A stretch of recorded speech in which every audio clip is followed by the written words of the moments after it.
Գյուրջան Կասկադ 60 ամիս փուլային վճարում բազմաթիվ առավելություններ։ Պարոն Աշոտյանի նկատմամբ ոչ թե հերթական դատական նիստն է պարոն Աշոտյանի գործով, այլ պարոն Աշոտյանի նկատմամբ իրականացվող քաղաքական հետապնդման եւ քաղաքական հալածանքի շարունակականությունն է ապահովում եւ ինչպես բազմիցս առիթ ունեցել ենք Նիկոլի բառամթերքով ասելու, այդ վնգստացող դատավորները այս հատուկ ստեղծված արտակարգ դատարանը, որը Հայաստանի Հանրապետության օրենսդրության տեսանկյունից ստեղծվելու ոչ մի իրավական հիմք չուներ, ունի մեկ նպատակ, որպեսզի պարոն Աշոտյանին կաշկանդեն, որպեսզի պարոն Աշոտյանը հնարավորություն չունենա պայքարելու Նիկոլի դեմ եւ անեն ամեն ինչ, որ վերջի վերջո ասի դե այս հալածանքների ֆոնին էլ ես ինչպես կարող եմ շարունակել ճշմարտությունը ասել։ Մենք պիտի նաեւ պարոն Աշոտյանի գործունեությունից եզրակացություն անենք, որ իր վրա այդ քաղաքական հալածանքը, չնայած 2 տարի ապօրինի կալանքին ազդեցություն չի ունեցել, ինքը անկոտրում է մնացել իր ճշմարտության ու պայքարի մեջ, ինքը շարունակում է Նիկոլի դեմ պայքարել հանուն Հայաստանի Հանրապետության անկախության եւ ինքնիշխանության, իսկ այստեղ են իրեն ամեն անգամ մեր քաղաքացիները նաև ձեր միջոցով հնարավորություն ունեն համոզվելու, թե ինչի մասին է այդ կարած կարկատած գործը, որը բերել են դատարան առանց տուժողի, առանց բացասական հետևանքների հիմնարկի իրավաբանական անձի, պետության կամ որևէ ֆիզիկական անձի համար։ Դե հանձնարարական ա եղել են SMS-ով Նիկոլի հայտնի, որ Արմեն Աշոտյանին կալանքի տանելու ժամանակն է, դատախազությունը, քննչականը, հեղինակազրկված բոլոր այդ իրավապահ համակարգը, որը ծառայում է Նիկոլի համար, լծվել են իրար գլխին մի գիշերվա մեջ, հորինել են չգիտես ինչ, որպեսզի կարողանային պարոն Աշոտյանին մեկուսացնել։ Այս դատական նիստերը դրա մասին են եւ այս յուրաքանչյուր վկայի հարցաքննություն կլինի, փաստաթղթերի հրապարակում կլինի, ամեն ինչ միայն դրա մասին է խոսում։ Տիկին Մկրտչյան, մի քանի ամսից հերթական ընտրություններն են Հայաստանում, այս ռեպրեսիաները իշխանությունների կողմից ինչ բնույթ կարող են կրել եւ մինչեւ ուր կարող են հասնել։ Մինչև ընտրությունները պետք է իհարկե ավելի ազնիվ լինելու ասել, որ այդ ռեպրեսիաները ոչ թե արվում են միայն 6 ամիս հետոյվա համար, այլ արվում են հենց այսօրվա համար, որևէ հնարավոր քաղաքական գործունեություն կամ քաղաքացիական դիրքորոշում, միավորում ընդհանրապես ճնշելու համար, որ Հայաստանի քաղաքացիները ժամանակ չունենան ուղղակի մտածել, զբաղվել մեր երկրի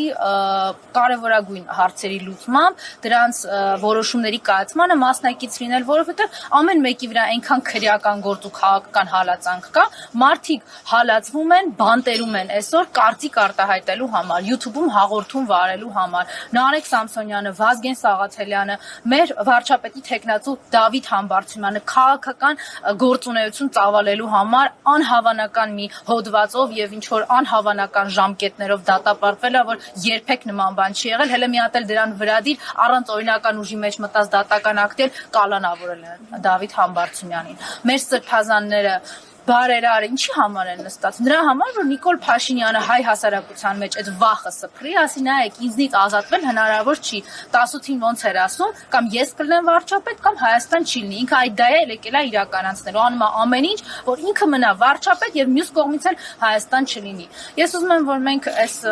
իհարկե բնորոշ չէ տարեվերջան ժամանակահատվածի համար նման կերպ ավարտել, բայց ես կարծում եմ, այս ճշմարտությունն է, որ նաեւ բերելու է լուծումների առաջարկմանը, մենք պետք է հասկանանք, թե ինչով է ավարտում նաև 2025 թվականը։ Ցավով, կորստով Նիկոլի հետ, ինչը նշանակում է, որ վտանգված հայրենիքով, վտանգված ինքնիշխանությամբ, վտանգված անկախությամբ, մենք մինչև հիմա չգիտենք 44 օրյա պատերազմում զոհված մեր հերոսների թիվը Նիկոլը չի հրապարակում, անուն ազգանունները, պատմությունները իրենց թաքուն է պահում մեզանից։ Մենք անգամ հնարավորություն չենք ունեցել սգալու եւ շնորհակալություն հայտնելու մեր հայրենիքի համար իրենց կյանքը զոհած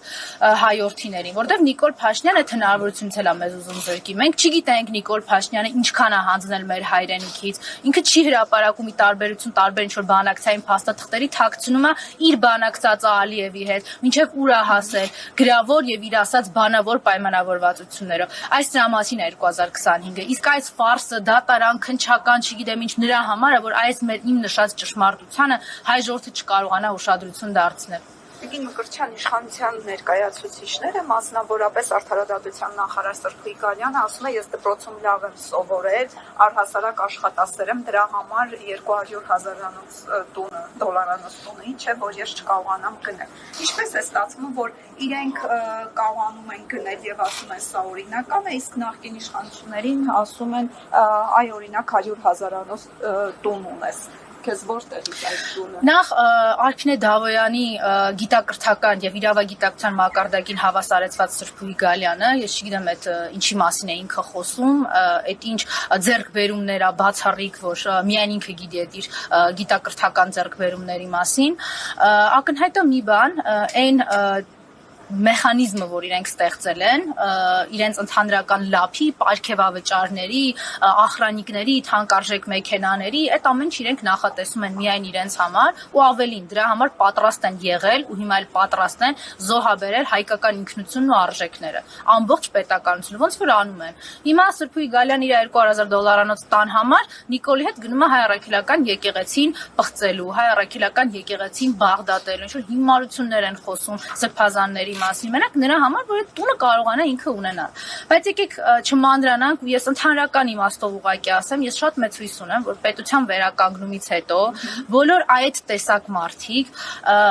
կանգնելու են ոչ թե սահմանադրությամբ ամրագրված իրավական կառուցակարգերի առաջ, որովհետև դա է ճշմարտությունը Հայաստանի քաղաքացիների համար եւ այդպես պիտի լինի Հայաստանի քաղաքացիների համար, բայց Նիկոլի խմբակի համար, Նիկոլի բանդայի անդամների համար պիտի լինի այն արդարադատության մակարդակը, որ իրենք այսօր ապահովել են Հայաստանի քաղաքացիների համար, իրենց գրած օրենքներով, իրենց վնգստացող դատավորներով, իրենց կառուցակարգերով, որոնք ընդհանրապես իրավականության եւ օրինականության հետ կապ չեն, այդ ընթացակարգ պիտի անցնեն եւ ամենակարևորը Սրփուհի Գալյանը, որը իրավագիտակցությամբ հավասարեցված է Արփինե Դավոյանին, մեկ անգամ եւս չալարենք ու սա անպայմանորեն նշենք, կգա եւ $200,000-անոց տան համար պատասխանատվություն կստանձնի այն նույն հակաօրինական կառուցակարգերով, որի հեղինակն է ինքը եղել արդարադատության փոխնախարար եղած ժամանակ, հետո էլ գնացել է իմպլեմենտացնելու որպես դատախազի տեղակալ։ Շնորհակալ եմ։